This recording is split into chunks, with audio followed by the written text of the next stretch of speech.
Hey rockers and Ramones fans, today I'm back to tell you a little tale that just came to me, and it's a pretty short tale, but it's pretty cool. And since this is my book in video fashion, I thought this would definitely be a chapter in my book. If you guys could take a second to subscribe to this channel to help me build it, and if you like it at the end or right now, hit that little button down there with the little thumbs up.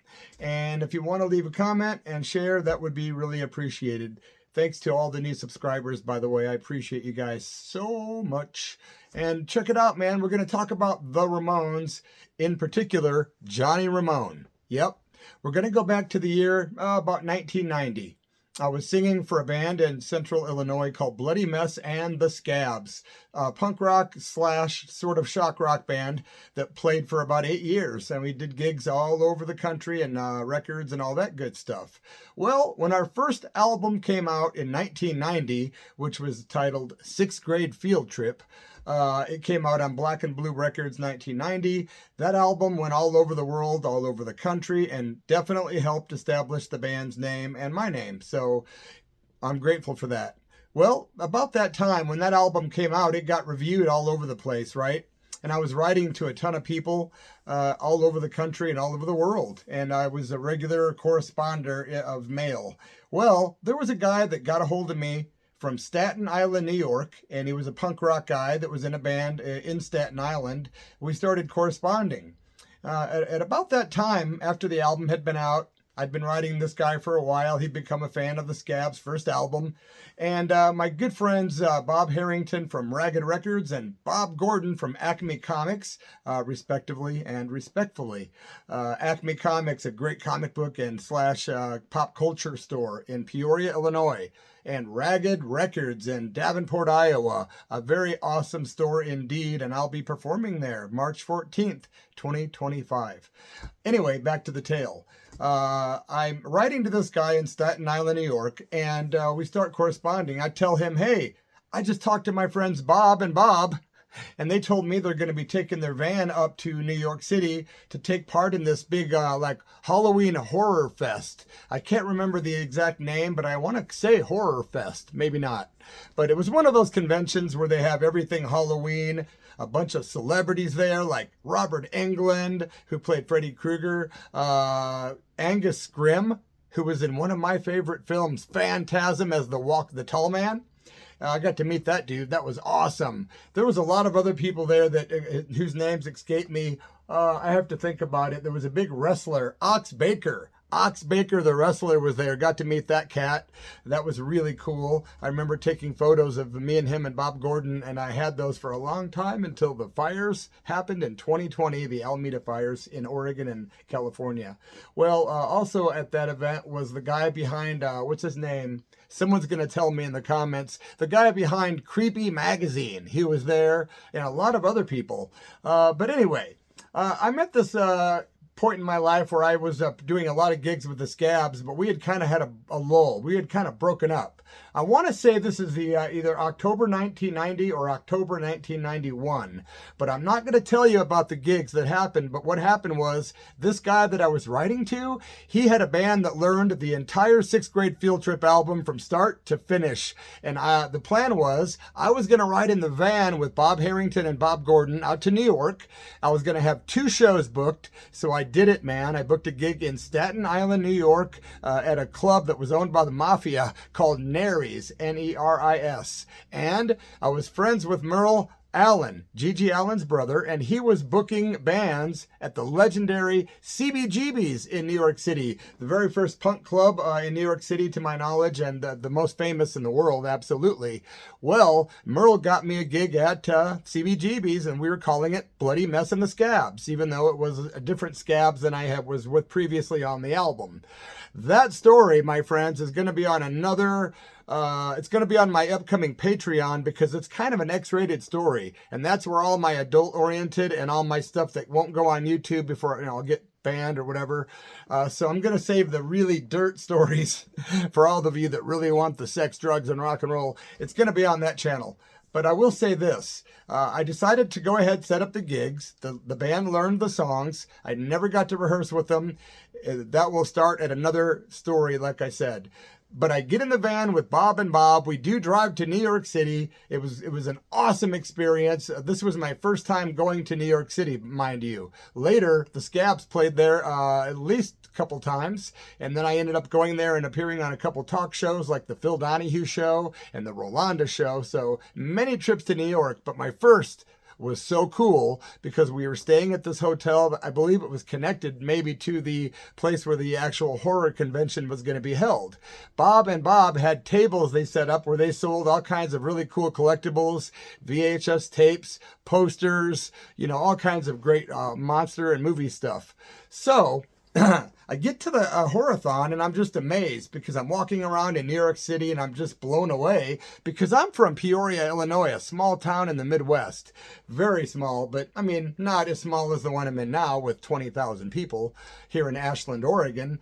But it was really mind-blowing to be in the actual city. I've got my leather jacket on. I'm hanging out in the city. Bob and Bob are busy, man. You know, I helped them get their table set up and get their display set up and all that. And then I was free to roam around the place, right? So I'm roaming around this, like, I think it was a 2 or 3 day event. And there's all kinds of celebrities walking around. There's all kinds of, you know, actors, people from comic books, people from movies, underground movies, big movies. It was cool. And you can meet all these people. Like I say, Angus Scrimm, the walking man. Come on, if you're a Phantasm fan, let me know in the comments below. Well, I'm at the Horathon for about a day or two, and I thought, well, my mama's boy. I always kept in touch with my mother because she would worry about me, and at the time I was a big drinker and stuff, so I didn't want to worry my mom, so I thought I better call her. Back then, there was no cell phones, boys and girls. There was only the pay telephone. That was the only option except for the hotel room, and that would have been expensive because they used to charge by the minute. And so I go to the payphone and I'm pumping in all these quarters, right? You had to have X amount of dollars to call or whatever it was at the time. And I call my mom and I'm on this payphone leaning up against it, looking towards like the foyer. And there's a whole row of payphones right next to me. And I'm on the phone and then I'm looking the other way and I'm just talking to my mom, catching up with her, letting her know about all this, you know, cool stuff happening and about my shows that are coming up in New York at Staten Island, Neri's and CBGB's in the city. Well, I was excited because I had a copy of the Village Voice newspaper and there was an ad in there for CBGB's and there was my name on there, Bloody Mess. I'm like, yes, I'm playing CBGB's. Boy, was that a crazy ending to that tale, though. You'll be blown away by what happened at the club in Staten Island, but I can't tell it here. It'll be on my Patreon. I'm on the pay telephone. I'm looking this way, and then I'm finally leaning back the other way after about 5 minutes. I'm going to let my mom go pretty soon. I'm talking to her, and I see a guy with his back to me wearing a leather jacket, looked like Converse, kind of like tennis shoes, blue jeans, and a haircut that looked like somebody, you know, perhaps from the Beatles. I'm kidding. The Ramones. I'm like, hey, Mom, there's this guy on the payphone across from me. I swear to God, he looks like maybe Johnny Ramone. And she goes, son, you're in New York City. That's where they're from, right? I said, yeah. Maybe he's into the horror stuff that you're at. Maybe he's at the convention. And then it hit me. I wonder if it is Johnny Ramone. So I just kept talking to my mom for a couple more minutes. A couple minutes later, the guy turns around and faces me. And I'm just like, it's Johnny Ramone. It really was. And of course, you know, I've been listening to the Ramones since the freaking early 80s. And I was just hardcore into them. And I'm just like, wow, I've got to meet Johnny Ramone. So when I saw him get off the phone, I told my mom, when he gets off the phone, I'm getting off the phone because I'm going to go follow him and at least say hi to the guy because I had been to his apartment in Chicago and he didn't know it. He had a girlfriend at the time named Roxy. And Cynthia Whitney, who I actually interviewed on my other channel, which is called The Church of Rock, all one word. And you can go there right now and type in Roxy Ramone, interview Derek Moody. That's the name I use in radio, Derek Moody. And that'll come up and you can subscribe to The Church of Rock after you subscribe to this channel, please. So I follow Johnny Ramone around. He finally hangs up the phone. He's kind of walking slow back to his place, or maybe fast. He's from New York. I don't remember how the hell fast fast he was walking. Let's face it, I'm just embellishing there. Stop, bloody, stop. So I follow Johnny, and he's looking at stuff at the horror convention. And I thought, cool. And then I saw him stop by Bob and Bob's table. And I was like, that's awesome. He's obviously here hanging out just like me. It's no big deal because I'm a little starstruck and because I'm a huge, huge Ramones fan. And got to say, I got to do gigs with Richie Ramone later after this, many years later, in 2015 and 2022 here in Oregon. And shout out to my bro, Richie Ramone. I love you, man. And anyway, Johnny finally gets to a table or walking across to another table. And I say, hey, Johnny. And he turns around, hey, what's up, man, or something to me. And I said, look, man, I'm from your neck of the woods, or where you hang out a lot, I should say. And you have an apartment there with your girlfriend, or you did have in the past. And that was about 5 years ago in 1985. And he goes, really? I go, I've been to your apartment when you were on tour with Roxy. And he stops. He goes, oh, you know Roxy? And I go, yeah. He goes, well, that's a trip. When were you at my apartment? Who were you there with? I said, well, I was there with this guy named Kenneth, who was a friend of mine in Chicago, who was a gothic rock dude. And he goes, oh, yeah, Kenneth. So he knew right then I wasn't lying. And I said, yeah, I'm originally from Peoria, Illinois, 2.5 hours south of Chicago. He's like, I know Peoria. And he pulls out his wallet and he gives me a cool, big, fat, thick, white Ramones guitar pick that said Ramones across it. I was like, how cool is that? And it might have said Johnny Ramone. I don't remember, man. I think it did on the other side. I don't remember. I had that, and that burned in the fires in 2020 as well. But I kept that thing forever. Anyway, Johnny gives me a pic. We're making small talk, but it was cool because we started talking about, I said, yeah, when I went to your apartment in Chicago, which, by the way, that's going to be another story. Because it turns out when I was there, he was married at the time.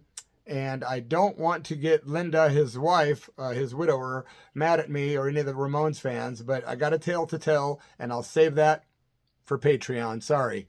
But anyway, I talked to Johnny about being in his apartment. I described what was there. He knows I wasn't lying.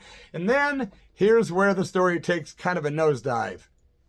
Johnny says, hey, man, what do you think about the Cubs? Or something about Wrigley Field or whatever. And I said, you know what, man, I'm not really into sports. And that was it. He turned completely ice cold on me. He did not get mean. He wasn't a dick. He was cool. But it just shut down the conversation. Of course, I should have known better. Johnny Ramone was a huge baseball fan and sports fan, baseball fan for sure. And saying that you don't like baseball to him is kind of like if you were to say to me, man, I just don't like rock and roll at all. It's kind of like, we can be friends still, but it's just weird. I don't know. You're probably not watching this video if you're not a rock and roll fan or a Ramones fan, I'm guessing. Or you're just a fan of the channel. In that case, thank you, my friends. But yeah, it was really cool talking to Johnny. He basically just, we talked for about 5 minutes or so, not that long. But he was cool enough. I said, hey, man, can I get a photo with you before we leave? He said, sure, man. And we took a cool picture, which is out there on the internet somewhere. I haven't even bothered to look it up. But I know I've Googled it and found it before. It's an epic picture. It might be on my Facebook group, Bloody F Mess Music and More. On Facebook, you're invited to join that, where I share a lot of my music videos, news, old songs, new songs, and whatnot. Again, my friends, would you please subscribe to this channel, give it a like if you like the video, leave a comment, and share. I did see Johnny wandering around that convention for a while after that, and I couldn't believe it. And guess what I did? What would any good boy do to the person that turned me on to rock and roll? I called my mom and I had to tell her what happened, and she was so thrilled for me because she knew this kid's been blasting that damned Ramone so loud in the bedroom for years. I'm glad he got to finally meet one of them. Now, I got to say a little disclaimer about the Ramones. There was a lot of infighting, a lot of personality conflicts, and according to Dee Ramone's book, they were the Great White Hate, which means they were just not nice guys. According to Dee, they would do stuff like throw TV sets off top of buildings and try to hit old ladies and like crazy stuff. Well, I've actually had discussions with more than one past member of the Ramones and a former very close associate, let's say in the managerial area. And I've heard some stories about Johnny that were pretty bad. But as a fan, I had to separate that immediately because you know what I'm saying? There's not many rockers that don't have some kind of skeletons in the closet, so I can't pick on anybody. I'm just telling you, when I met him, he was a cool guy. He was cool to his fans because I was a fan. That was my experience of meeting Johnny Ramone. Long live the memory of the Ramones and each and every member of that band. Shout out to CJ Ramone. Shout out to Marky Ramone, but most of all, shout out to the legendary Richie Ramone. I was lucky enough to work with him in 2013 when he sang backup vocals on I think 4 or 5 songs on the Bloody Mess Rock Circus Mountain Rock album, which you can find on the internet and especially on my other channel, The Church of Rock, all one word. My friends, thank you for taking the time to be here. I'll try to come back tomorrow with another story. I'm a little behind. And I'm going to have to make it up, and I will. More rock, punk, and metal tales coming at you soon from the bottom of my black little heart. Cheers, and stay real, my friends. Rock and roll.